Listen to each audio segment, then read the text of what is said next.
Hello, welcome back to another video. This video will be focusing on grouping in ProTools. Creating a group in ProTools can link multiple tracks together, so when you move one fader, all of them move.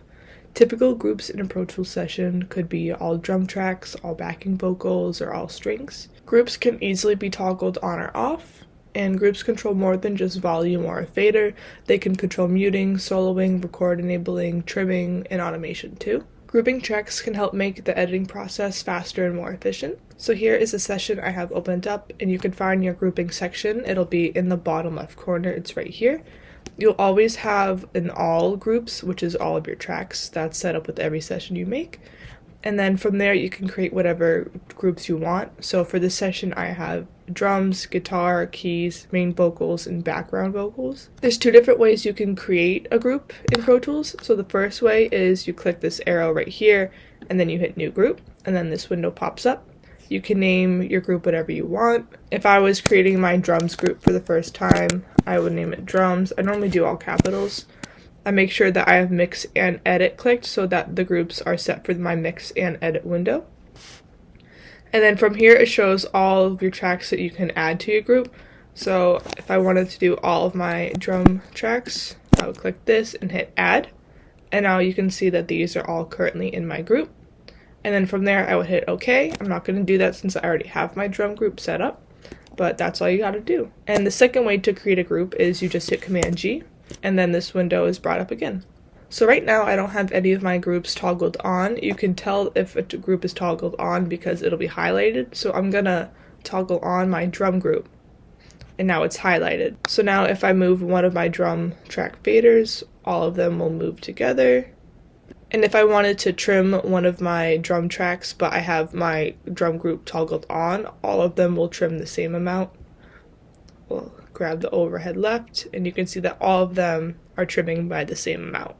If I wanted to remove my drum grouping, I'll just click it again and now it's not highlighted. So if I move one of my drum tracks, only that fader is moving. And it'll be the same with trimming as well. Now if you wanted to focus on only one instrument section of your project, so if I wanted to only look at my drum tracks, I'm going to hit Control and then hit Drums. And now only my drum tracks are showing.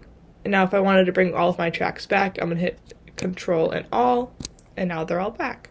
A quick shortcut to use is if you have one of your groups toggled on, again for example we're going to use our drum tracks, if I want to just edit my kick, a shortcut I can use so that I can just edit my kick without moving all of my other faders or all of my other tracks, is I'm going to hit Control and then just move this fader. And now I'm not moving any of my other drum tracks, but I still have my groups toggled on. That's just a very quick way to just edit one track without having to toggle off your whole group. If you want to suspend all of your groups, the way to do that is, let's say I had guitar, keys, and main vocals. Say I had all of them on.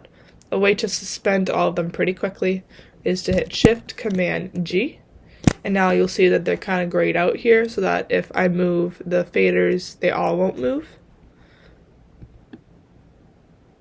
So in the edit window, grouping controls more than just trimming tracks. With my drum groups toggled on, I can highlight a section of just my drum tracks.